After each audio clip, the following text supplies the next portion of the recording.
श्रीमन नारायण गुरुदेव के चरणों में कोटि कोटि प्रणाम। जी जी जी जी गुरुदेव, मैं आपकी जो बातें हैं जो आप यूट्यूब के द्वारा या सोशल मीडिया के द्वारा बोलते हैं, मैं अक्सर उन्हें सुनता रहता हूँ। मैं कश्मीर से आया हूँ। मैं आपको मैं चाहता हूँ जितने भी सनातनी भाई हैं यहाँ मुझे गौर से सुने।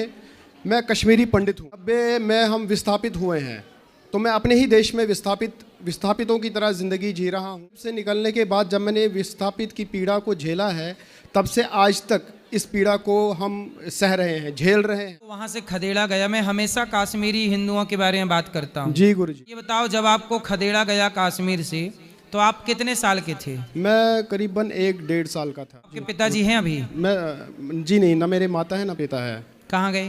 वो स्वर्गवासी हो गए हैं दोनों। कि पिताजी ने आपको बताया होगा कि जब खदेड़े गए, जब वहाँ से हटाए गए तो क्या हुआ? क्या हुआ था? का था, मुझे थोड़ा बहुत दृश्य तो पता है। हालात ऐसे बन गए थे जो आपने देखा ही है। बिल्कुल हालात ऐसे बन गए थे कि हम, क्योंकि जो हिंदू है वहाँ बहुत ही कम माइनॉरिटी में रह रहे थे। हमारा रहना वहाँ हमारे लिए मुश्किल था, मतलब जिंदा रहना मुश्किल था जी। तो अब जैसे तैसे करके जम्मू के विस्थापित कैंपों में आज भी लोग जो है बहुत ही मुश्किल से अपना जीवन बसर कर रहे हैं। एक ये मेरी पर्सनल प्रार्थना है आपसे गुरुदेव कि आप अपने मंच से हमारी बातें तो उठाते हैं, लेकिन इन बातों को अपने इन भक्तों को भी बोलिए, ताकि क्योंकि हिंदू में मैं देखता हूँ सनातन में एकता की बहुत कमी। कश्मीर के हिंदू को कुछ हो रहा है तो केरला के हिंदू को कोई असर नहीं हो रहा है। अगर बंगाल के हिंदू पे कोई असर पड़ रहा है तो मुंबई के हिंदू को कोई फ़र्क नहीं पड़ रहा। जो हमारे सनातन धर्म में है, ये एकता की जो ये बहुत कमी है। हिंदू जातियों के नाम पे बटा है तो भाषा के नाम पे भी बट रहा। अभी कुछ दिन पहले विवाद चला था कि इसको मराठी आती है कि नहीं, इसको हिंदी आती है कि नहीं। मतलब अभी तो जातियों के नाम पे बंटवारा था, अब हिंदू आपस में भाषा के नाम के बंटवारे से लड़ रहे। दुखद बात है।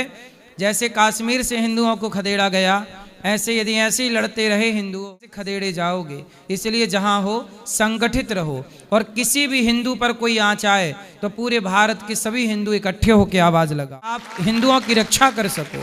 कल आप पर कोई संकट आएगा तो सब आपके लिए बोलेंगे, इन पर संकट आया तो सब इनके लिए। अब देखो ना, कश्मीर से हिंदू खदेड़े गए 30 साल हो गए, 30 साल से ज्यादा, 35-36 साल हो गए जी। 30 साल से ज्यादा हो गए। आज तक खदेड़े गए हिंदुओं को बसाया नहीं गया। आज तक ना उनका घर मिला, ना उनका खेत मिला, ना उनकी जमीन मिली, ना बलात्कार करने वाले बहन बेटियों के साथ बलात्कार करने वालों को ना फांसी मिली, ना दंड मिला। कहाँ था संविधान, कहाँ था राम जाने। लोग कहते हैं कि देश कानून से चलता है, लोग कहते हैं देश संविधान से चलता है।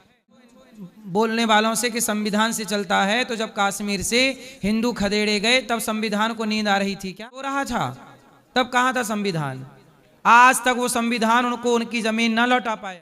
अब ऐसे संविधान से जब कश्मीर के हिंदुओं की रक्षा नहीं हो पाई तो इस देश के हिंदुओं की रक्षा इस संविधान से क्या हो? इसलिए उन लोगों को जरूर दंड मिलना चाहिए जिन्होंने हिंदुओं को खदेड़ा था, जरूर दंड मिलना चाहिए। तब हम माने कि संविधान में दम है, वरना तो ये तो कोई मतलब का ही नहीं है कानून। कल आज कश्मीर से खदेड़े गए, कल आपके गांव क्षेत्र से खदेड़े जाओगे, क्या कर लेगा कानून, क्या कर लेगा लोग, क्या कर लेगी सेना? सेना भी तो थी उस समय, थी। क्या कर लिया सेना ने, क्या कर लिया पुलिस ने, क्या कर लिया संविधान ने, क्या कर लिया नेताओं ने, और क्या कर लिया हिंदूवादी संगठनों ने।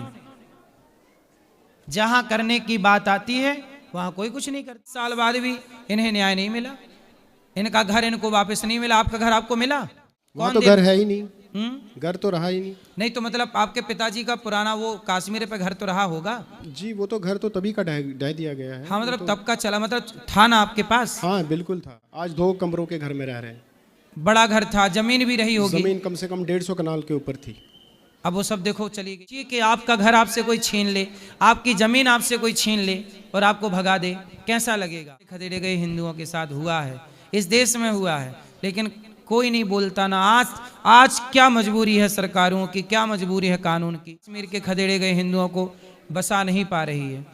आतंकवाद कितना गांठ जमा के बैठा है। बहुत दुखद बात है कि इस आजाद भारत में जी गुरुदेव इस प्रकार का भेदभाव है। गुरुदेव मेरा एक और प्रश्न है जो धर्म से रिलेटेड है। जैसे कि हम कश्मीरी पंडित हैं, हमें शैव दर्शन को बहुत ही महत्वता दी जाती है, शैव दर्शन को, जिसमें हम परम शिव को ही परम तत्व मानते सही हैं। है, सही है। तो इसमें हम वैष्णव की दृष्टि में जो कश्मीर है, कश्मीर एक जमाने में सनातनियों की काशी हुआ करती थी। ये जो काशी है, जैसे विद्वान लोग काशी में रहते, काशी वहां पे वो काशी हुआ करती थी कश्मीर। कश्यप ऋषि ने बसाई थी कश्मीर। सनातन की शुरुआत कश्मीर से हुई थी, पता है आपको? कश्यप की संतान के बारे में उल्लेख मिलता है जी की बसाई, कश्यप जी की तपस्थली रही है कश्मीर, ऋषियों की नगरी रही है। मंदिर रहे बड़े बड़े, वहां पर सब तोड़ दिए गए, हिंदुओं को खदेड़ दिया गया, मंदिर तोड़ दिए गए। ऐसे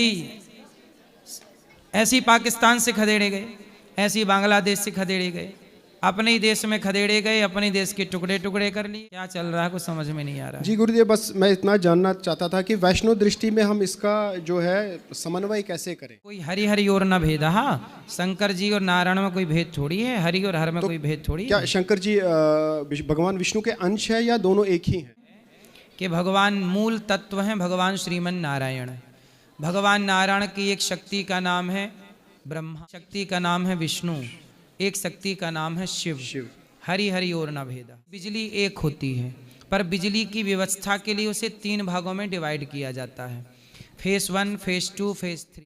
3 फेस की मोटर आती है, 3 फेस का सब होता है। तो बिजली तो एक है, पर फेस 3 बताए ताकि उसका पावर बढ़ जाए और उसकी कार्यशैली। बट उसी तरह एक शक्ति को 3 भागों में डिवाइड किया, ब्रह्मा विष्णु महेश। ब्रह्मा जी क्या करेंगे? सृष्टि उत्पन्न करेंगे, पालन करेंगे। शिव जी क्या करेंगे? संहार करेंगे।